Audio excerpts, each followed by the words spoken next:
Today we're looking at Estate Agent Simulator, which is a game that you can probably guess you play as an estate agent. You try and flip properties and collect decent rent amounts and stuff. It's actually really interesting and I've enjoyed my time on it. This is still in closed beta. It releases fully on the 13th. So we're going to take a look at it today and see what we think. We'll look at the settings first, then jump into the game and I'll show you some gameplay and give you my thoughts and opinions. The settings aren't bad. They're not 100%, obviously. They could definitely be improved. But on the whole, I actually don't mind them whatsoever. The font choice could be a little bit different. It could be a little bit easier to interpret.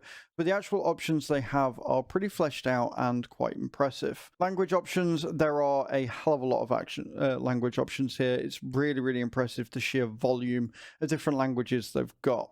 This makes it very accessible to a lot of people. Master volume is up to maximum, but honestly, the game isn't that loud. It doesn't have a soundtrack from what I can tell, but maybe having ambient background sounds and sound effects and stuff on different volume meters wouldn't be a bad thing. Mouse sensitivity is all the way down to minimum, which is a really welcome change with games like these. Normally they're all the way up, and it means that all you got to do is touch the mouse before you're spinning around the room at a rate of knots. Obviously leaving it at like maybe halfway would be a lot better, but honestly I will take the slower mouse movement over the insane mouse acceleration that you often get with these games. Your main overarching quality options are lackluster, however. You only have low, medium and high, but you can go all the way down to the bottom of the menu here and change more graphic options to help with working on those lower spec machines. You also have an just absolutely obscene amount of resolution options here, which is really nice, and they do go all the way up to 4K. One thing I would say is that all of the other options here, you can use your scroll wheel really, really easily and properly. However, for some reason on your resolution options, they go really, really slowly, and it's quite frustrating. Your refresh rate, you can change your refresh rate here and your frames per second here as well. You cannot go all the way up to unlimited, but it does start you on 60, and you can also have VSync on or off. Your full screen options are literally full screen on or off. It would be nice to see a borderless window here. We can't have everything, I suppose. Your AA options only go up to 8 times as well, which is a little bit disappointing. You've got your full resolution, half resolution, quarter resolution, and 8 resolution here. You've got soft shadows, hard shadows, or no shadows.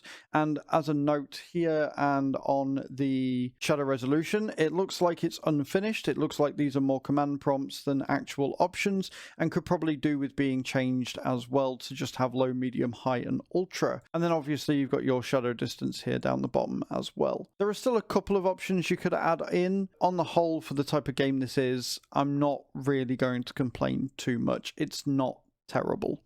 Alright, we are in the game. You play as an estate agent. You can only play as a man estate agent, which is something that they should probably look at. You get a number of different characters that you can choose. Some of the models look virtually identical, just with different clothes on. And they've all got different stats, different money, different attributes that you can have to start with. And you start in the house. You get a lump sum of money, and you have to go out and basically start flipping properties from the get-go. The tutorial is very basic, but doesn't do a terrible job. Another feature you get is you get a wife who starts out absolutely hating you.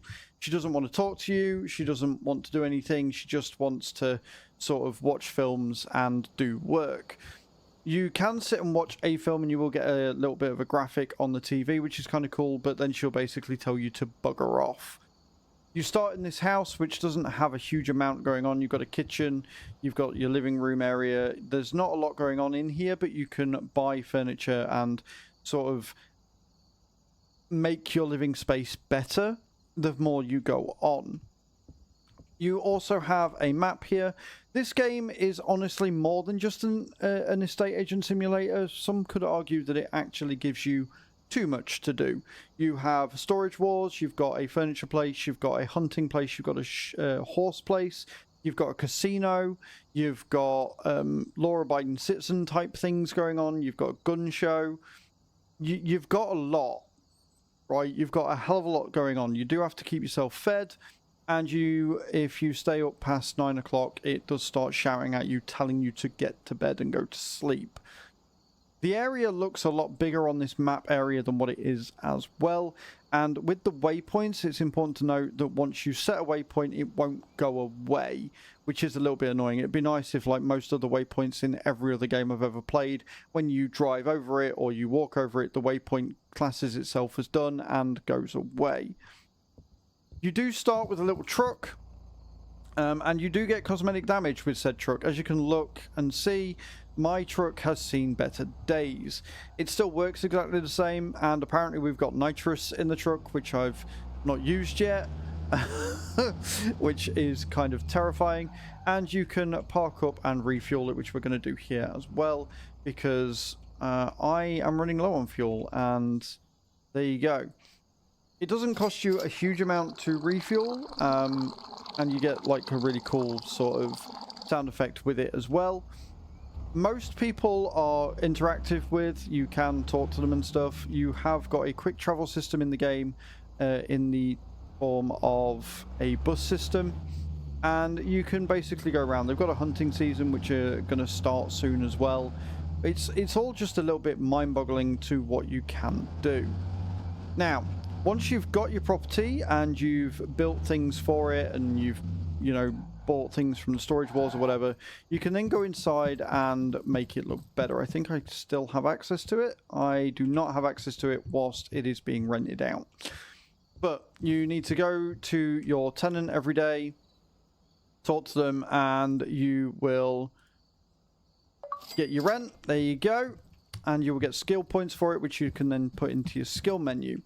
You also have a scroll wheel, so you can sort of repair and tidy and sort out any houses that you do take with a sponge, insecticide, paintbrush, and just a wave button. And if you've got a garage, you can also activate that and park up properly. The main thing you're going to be using is your tablet. This has everything you could ever need. So you've got your web to see the status of your properties that you have not rented out yet. You've got your home information, so you can see which properties you've got, whether they have been paid or whether they are paying you, and how much the property is worth. You've got wallpapers that you can choose from, which are really kind of cool. We'll choose that one there. And then you have your photos that you've taken of the properties. You do need to take photos of properties in order to sell them better, to get people to want to actually rent them out. And you've got crypto market here, which I'm not a huge fan of. I've never been a huge fan of the whole Bitcoin craze, but there you go. And your camera that you can then take a picture of pretty much anything that you so desire. Nice and easy. You've got a number of different areas, and you can always tell which place is up for a realtor because they will plaster it literally over the house, which is really easy and nice to see. The bigger the house, the more it's going to cost you up front to try and rent that house out. This game has a surprising amount of depth to it. It's actually really, really cool just how much you can do. You've got a furniture store here. Annoyingly, these you just sort of phase through. You can't borrow a truck to take some of the big stuff in, but what you can do is you can store them in the back of your truck. I didn't actually realize that's how it worked and was trying to carry and just sort of balance the stuff on top of my truck. But if you go to the back of it, you will have a thing that says about storage, which I'm going to show you in just a second. And that will allow you to store all of your stuff that you buy or get from a storage point to then take to your different properties. You've got to go to the end here and you can take it out and carry it, or you can put it back in storage like that. Again, this game is surprisingly well thought out.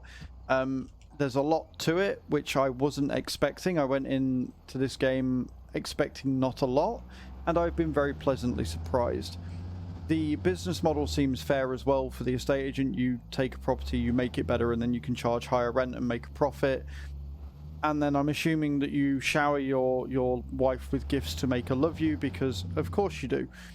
The fact that there's different games here, including races and like storage wars and stuff like that, to make you more money on the side is really, really cool, and I'm a big fan.